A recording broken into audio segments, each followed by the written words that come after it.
ఓం సాయిరామ్ శ్రీమాత్రే నమః. అమ్మ బిడ్డలందరికీ నమస్కారం అండి.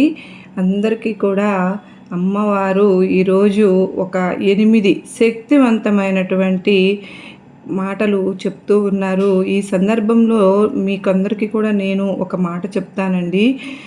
ఇంట్లో పిల్లలు చదువుకునే పిల్లలు ఉంటారు కదండి. ఆ పిల్లలు యందు బుద్ధి బాగా ఉండి వాళ్ళకు తెలివితేటలు వచ్చి వాళ్ళు చక్కగా చదువుకునేటట్లుగా వాళ్ళల్లో ఉన్న తెలివి పైకి రావాలి అంటే కనుక ఈశ్వరుడు తెలివితేటలు ఇస్తారు. కానీ ఎందుకు పిల్లలకి ఎక్కువ మార్కులు రావు? కొంతమందికి అంటే వాళ్ళు చదువుకునేటప్పుడు అది తప్ప ఇతర విషయాల మీదకి వెళ్ళిపోతూ ఉంటుంది. అలా కాకుండా దృష్టి లగ్నం అవ్వాలి అంటే కనుక అమ్మవారికి సంబంధించినటువంటి 8 మాటలు ఉన్నాయండి. ఆ 8 శక్తి స్వరూపాలు మూర్తులు ప్రతిరోజు పిల్లలకు ఒక్కసారి నోటితో అనగలగాలి. ఇంట్లో ఆడవారు కానీ మగవారు కానీ అంటే ఆ నామాలు కానీ చెప్పారు అనుకోండి, ఏమవుతుందో తెలుసా అండి?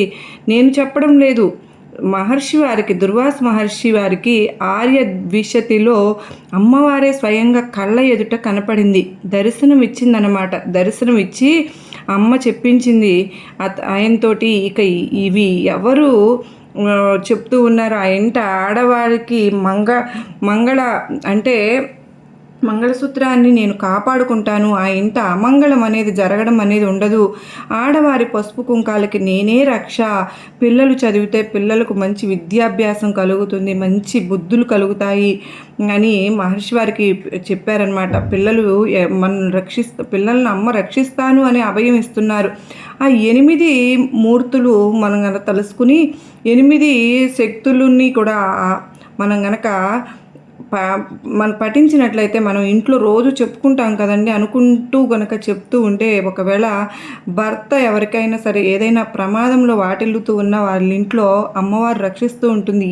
ఏమీ అవ్వదన్నమాట, కాపాడుతూ ఉంటుంది ఆ తల్లి. పసుపు కుంకాలు నిలబడుతూ ఇంట్లో ఎప్పుడు పసుపు అనేది దానం చేసుకునే భాగ్యం అనేది కలుగుతుంది అన్నమాట. జీవితాంతం కూర్చుని కుంకుమార్చన చేసుకునే భాగ్యం, మన కోరికలు కూడా, ఇష్టాలు అనేవి తీరిపోతాయి, అన్నీ లభిస్తాయి. అవే కాదండి, నేను గనుక చెప్తూ ఉంటాను, నిజంగా అమ్మ కౌమారి, వైష్ణవి, బ్రాహ్మి, మహేశ్వరి, తదా వారాహి చైవ మహేంద్రి చాముండ చైవ సప్తమి మహాలక్ష్మి రష్టమి చ ద్విభుజ సోణ విగ్రహ.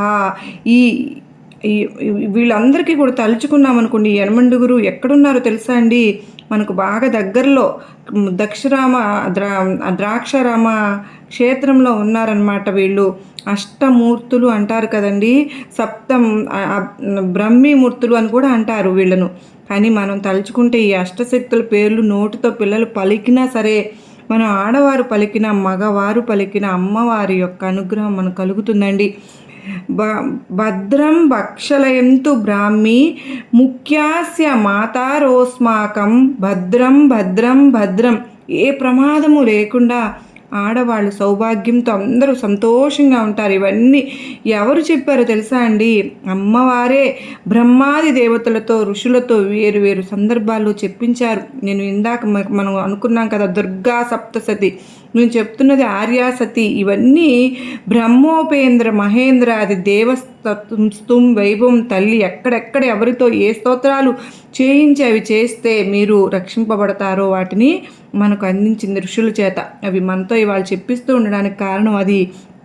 లలితా సహస్ర పారాయణం అనేది మన ఇంట్లో కానీ దేవాలయంలో కానీ కూర్చుని కనుక ఈ శ్లోకం చెప్తే మనకు రక్షణ అనేది కలుగుతుంది. మనం ఈ మాట చెప్పి ఇవాళ మీతో చెప్పిస్తూ ఉన్నాను అంటే ఈ మాటలు కనుక అనండి, 8 శక్తుల పేర్లు అనండి. పిల్లలు ప్రతిరోజు అనాలండి. అసలు ఇవి సువాసిని ప్రతిరోజు అనాలి. బ్రాహ్మి మహేశ్వరి చైవ మహేశ్వరేవ కౌమారి వైష్ణవి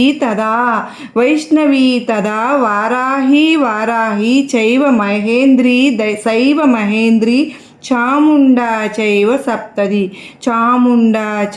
సప్తది మహాలక్ష్మి రష్టమీ చ మహాలక్ష్మి రష్టమీ చ ద్విభుజా సోణ విగ్రహ భద్రం పక్ష్మలయంతో ముఖ్యాస్ పద్మా మాతరోస్మాకం. అందుకేనండి ఆది శంకరాచార్యులు కూడా ఒక చమత్కారమైనటువంటి శ్లోకంతో చెప్పారు కదండి. పరమ అద్భుతమైనటువంటి శ్లోకం చెప్పారు. కారణ పరిచిత ధ్రూప కాంచీపుర సీమి కామ పీఠ గత కాచన విహారతి కారుణా కాశ్మీర స్తబక కోమలాంగలత అన్నారు. కుంకుమ పువ్వులు యొక్క గుత్తి ఎలా ఉంటుంది?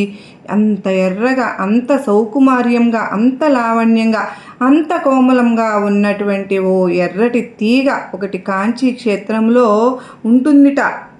ఎవరైతే కనుక అమ్మవారిని, కామాక్షి అమ్మను, ఆ ఎర్ర తీగ ఉంది, అది పరమ దయ కలిగినటువంటి తీగ. ఆ తీగ ఏం చేస్తుంటుందో తెలుసా? పరచిద్రూప, ఎవరెవరు అమ్మా అని పిలుస్తూ ఉన్నారో వాళ్ళందరినీ కూడా పరచిద్రూపమైనటువంటి పరమశివుడు ఉన్నారు చూడండి, అచిత్, ఆ శివుడిలోకి కలిపేస్తుంటుంది. అమ్మా అని పిలిస్తే చాలు, ఇక్కడ అన్నం పెట్టేస్తుంది, ఇక్కడ సుఖాలు ఇచ్చేస్తుంది, తృప్తిని ఇచ్చేస్తుంది, జ్ఞానం ఇచ్చేస్తుంది. ఆవిడే శివుడిలో కలిపేస్తూ ఉంటుంది.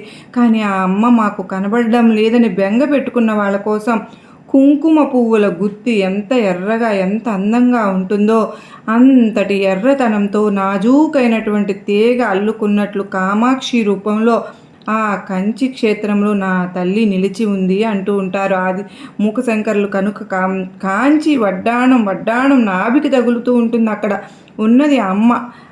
మూకశంకరులు కూడా అక్కడికే వచ్చారు ఆ అమ్మ తనం దగ్గరకు. కనుక ఆ నామము ఎంత గొప్ప నామము అంటే పైన చెప్పినటువంటి సూచనలు ఆ మిగిలిన నామాన్ని నిర్ధారణ చేస్తూ ఉంటాయి. అమ్మతనం గురించి స్తోత్రం చేస్తూ ఉంటుంది. కనుక రత్న కింకిణాకారం భూషిత అన్నప్పుడు ఆ తల్లి వడ్డాణానికి ఎవరు నమస్కారం చేస్తారో వాళ్ళకి అన్నీ కలుగుతాయి. పెళ్ళిలో సరిగ్గా తెలియకపోయినా ఇప్పుడు ఈ నామం చెప్పిన వాళ్ళకు సౌభాగ్యం కలుగుతుందండి. ఈ నామం చెప్పిన వారికి మంచి సంతానం ఉంటుంది. ఈ నామం చెప్పిన వారికి శరీరానికి అనారోగ్యం రాకుండా ఉంటుంది. ఈ నామం చెప్పిన వారికి సుఖశాంతులు కలుగుతాయండి. అమ్మగా ఆ తల్లి మమ్మల్ని రక్షిస్తూ ఉంటుంది. అంత పరమోత్కృష్టమైనటువంటి నామాన్ని ఇవాళ మనను కనుక ఆ తల్లి మన చేత చెప్పించింది. ఏమి చేతగాక నేను చెప్పినా అయ్యో ఏదో చెప్తున్నాను విందామని ఇంత భక్తితో మీరు విన్నారు చూడండి.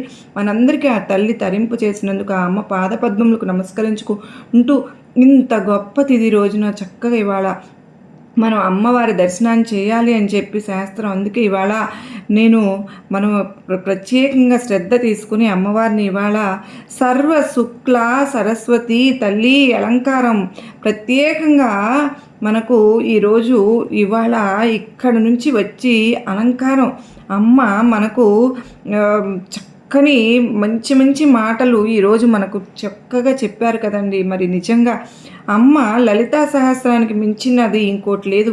తల్లి అటువంటి ఒకళ్ళు ఈ అవకాశాన్ని విడిచిపుచ్చుకోకుండా ఈరోజు చక్కగా మనం ఇంటికి వెళ్ళండి. వెళ్ళిన తర్వాత చక్కగా మనందరం కూడా అలాగే అమ్మవారు ఒక్కొక్క చోట ఒక్కొక్కటి చెప్పించింది కదండి. దేవి భాగవతంలో వ్యాస భగవానుడితో ఈ ఒక శ్లోకం చెప్పించింది. అదేమిటో తెలుసా అండి? జీవితాంతం కూడా అంటే చేయగలించగలిగినటువంటి మహాపాపం తరువుకు వచ్చేస్తూ ఉంటుంది అనుకోండి, ఏదైనా ఆపద, అప్పుడు మనం దుఃఖం వస్తుందంటే వాటి నుంచి బిడ్డలు శరీరాన్ని వదిలిపెట్టేస్తుంటారు. కన్న తల్లిదండ్రులు జీవితాంతం ఏడుస్తూ ఉండవలసిన పరిస్థితి ఉంటుంది అంటారు కదండి. పిల్లల యొక్క బుద్ధి ప్రమాదకరమై తల్లిదండ్రులు ఏడవలసిన రీతిలో ప్రవర్తించకుండా ఉండాలి అంటే కనుక మనం అదుపాజ్ఞలలో అనగా మనం రోజు వాళ్ళకు బుద్ధి చెప్పడానికి వీలు లేని రీతిలో ఎక్కడో వాడు ఉండి చదువుకుంటూ ఉన్నాడు అనుకున్నా కూడా వారు ఇక్కడ బయలుదేరి ఎక్కడికో ప్రయాణంతో వెళుతూ ఉన్నారు, ఒక్కడే వాడు రక్షింపబడాలి అని మీరు కోరుకున్నా కూడా పిల్లలు ఇంట్లో నుంచి బయలుదేరేటప్పుడు అండి, పిల్లలు ఎక్కడో ఉన్నప్పుడు రక్షింపబడాలి అంటే ఈ శ్లోకం తప్పకుండా చదువుకోవాలి. అమ్మవారిని ఉద్దేశించి ఈ శ్లోకం చదువుకుంటే కనుక పిల్లలు ఊరు వెళుతున్న పిల్లలు ఇంట్లో ఉంచి బయటికి వెళ్తున్న ఈ శ్లోకం చెప్పి మీరు బాబు అమ్మవారికి నమస్కారం చేసి వెళ్ళు అని తల్లి రక్షిస్తుంది. దేవి భాగవతం వ్యాస భగవానుడు కీర్తించారు కదండి. సర్వదా సర్వదేశేషు పాతుం భువనేశ్వరి మహామాయా జగత్తాత్రి సచ్చిదానంద రూపిణి. మీకు ఎక్కడో చెప్తాను నేను ఆఖ్యానం. సర్వదా దేశేషు పిల్లలు యామర్లి నిద్రపోతూ ఉంటారు కదండి, ప్రమాదం వచ్చేస్తూ ఉంటుంది. సర్వదేశేషు వెళ్ళకూడని ప్రమాదకరమైన ప్రదేశానికి వెళ్ళిపోతూ ఉంటారు, ప్రమాదం వచ్చేస్తూ ఉంటుంది. పాతుత్వాం భువనేశ్వరి, అమ్మ వాడిని కాపాడు, అమ్మ వాడిని రక్షించు, రక్షించు తల్లి మహామాయ జగద్ధాత్రి సచ్చిదానంద రూపిణి. ఈ శ్లోకాన్ని కనుక చెప్తే పిల్లలకు రక్షణ కలుగుతుంది కనుక ఈ శ్లోకం వ్యాస భగవానుడు దేవి భాగవతంలో చెప్పారు.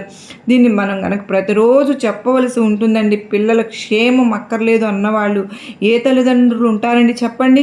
కనుక చక్కగా మనం అందరం కలుగుతా చెప్పండి. సర్వదా సర్వదా సర్వదేశేషు భాతువాం భువనేశ్వరి, భువనేశ్వరి మహామాయ, మహామాయ జగదాత్రి, జగదాత్రి సచ్చిదానంద రూపిణి, సచ్చిదానంద రూపిణి అని ప్రతి ఒక్కరూ కూడా చక్కగా మనం కనుక ఈ నామం కనుక చేస్తూ ఉండడం వల్ల మనకు వచ్చే ఆపదలు ఆగిపోతాయండి. ఆ తల్లి అనుగ్రహం కరుణతో మనం ముందుకు వెళ్ళగలుగుతాం. ప్రతి ఒక్కరూ ఈ పాయింట్స్ అన్నీ గుర్తుపెట్టుకోండి. సర్వే జనా సుఖినో భవంతు.